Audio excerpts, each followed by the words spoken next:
Good morning. It's Friday morning, and today's the day I pick up the car. It rolls!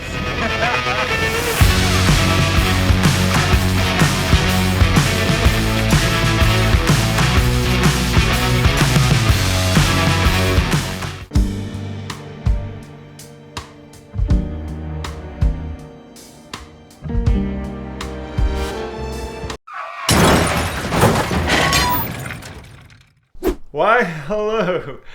This is Rob. You've reached the Bewildered channel. This is my 1977 Lotus Esprit, but guess what? We're not going to be working on this today. Why? Because I did something rather... Whoa. It's not happy with my decision. So let's put it this way. I made a rash decision. And I decided to get another Esprit. So there you have it. An auction, and not just any auction. The Rudi Klein collection, full of treasures. And there will never be anything like this ever again. And to my surprise, they have a Lotus Esprit. And not just any Lotus Esprit. They have a Lotus Esprit JPS that catches my eye. Saturday morning, and today is the day the Sotheby's auction starts today. This is the infamous Rudi Klein collection. I am actually looking at the online cars, and for those of you in the know, this is mainly Porsche stuff, which, you know, it's just not my thing right now, but they do have a Lotus, specifically a 1979 Lotus Esprit JPS. And you know, it doesn't look like much. Let's take a look.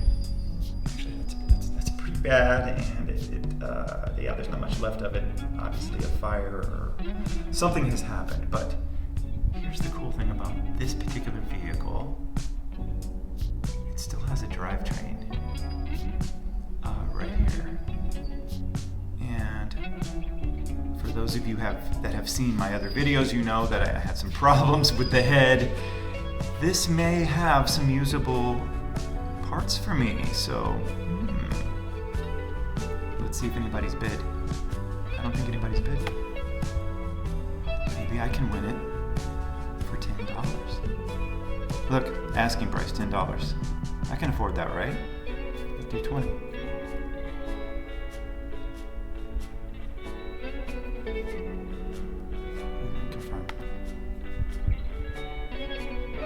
I am now the winner. Yay! Let's see what happens.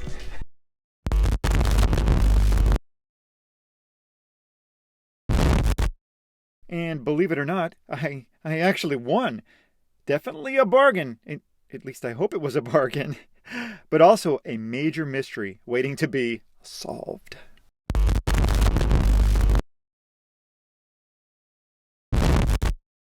Just had a long trip from Seattle area, and now I'm here in I'm about 2 hours away from Los Angeles, and I'm gonna go pick up something I'm pretty excited about. Now, with only a few days to pick it up, I scrambled and reserved a U-Haul, packed it up, and started my last-minute road trip from Seattle to Los Angeles. Bit of a rush, but hey, not every day you get to buy a burnt-out legend. Okay, this is nothing, but the roads are horrible here. The lane is super narrow. Probably coming up again, so bad.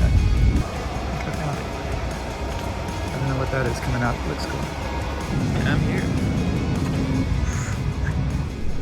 So, upon arriving at the Rudi Klein collection, I am blown away by the sheer number of automotive legends just lying around. These once beautiful cars are now twisted, deformed, like the aftermath of some disaster movie. It's both awe-inspiring and a little heartbreaking to see such iconic machines in this state. Wow!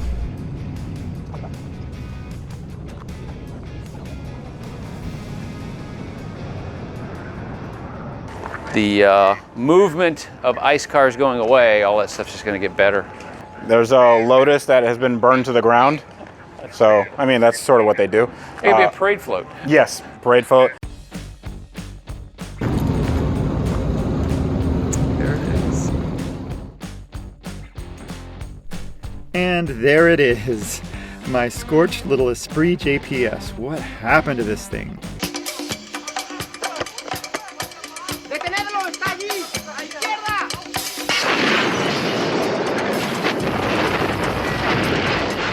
Maybe it's one of those cases where the carburetor leaked and dripped down to the distributor and poof. So sad. Okay, so moving this thing was a project in itself. It took not one, but 2 forklifts to get it onto my trailer. Talk about VIP treatment. I mean, the people at Sotheby's were just outstanding and great to work with. It rolls!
So let me mention some facts about this car. It's a 1979 Esprit JPS. It was a tribute to the legendary Lotus Formula One team, and it was colored in black and gold.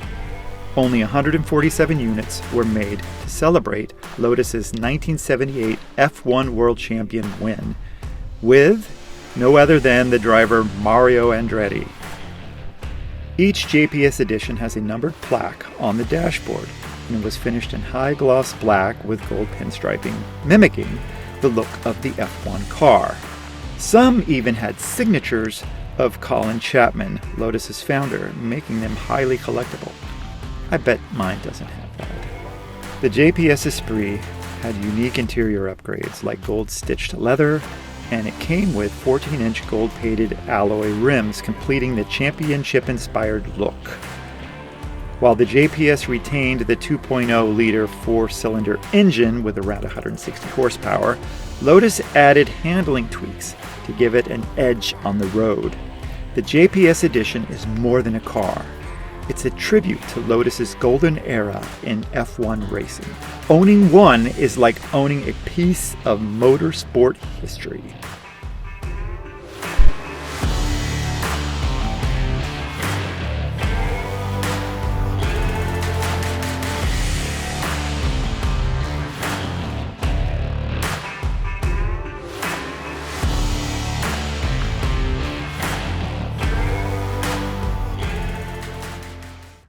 I originally purchased this car for parts.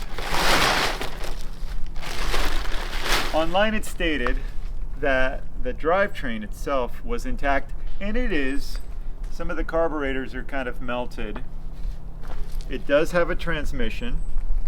Everything looks a bit crispy, and that's about all there is. There's not much else left. And there it is. There's no interior. There's a front end. It's right here, or what's left of it. Steering column. And you know, there's not much here. There's rims, and they seem to be in decent shape. That we still need to verify.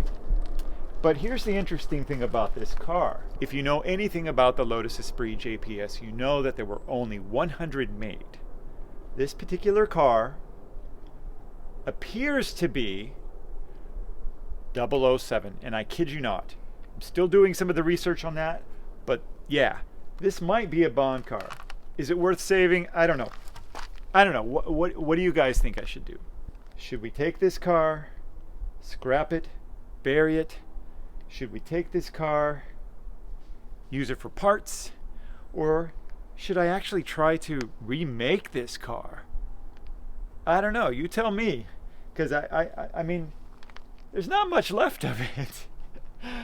It's pretty badly burned, but you know, maybe we can mess with the motor. I don't know. That could be another video. We may do that. But I have a lot of cleaning up to do, and I'm going to try to sort through it and see what parts are good. Who knows?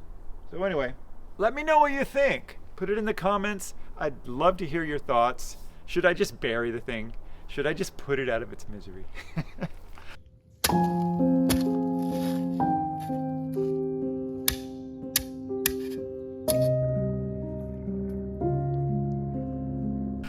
Or do I do something crazy like rebody it? I don't know. Anyway, thanks for watching. Check it out. We'll be back to the other Esprit, the S1, until I figure out what to do with the S2. But anyway, thanks for watching. Stay tuned. We'll be back with another video soon. So take care. Until next time.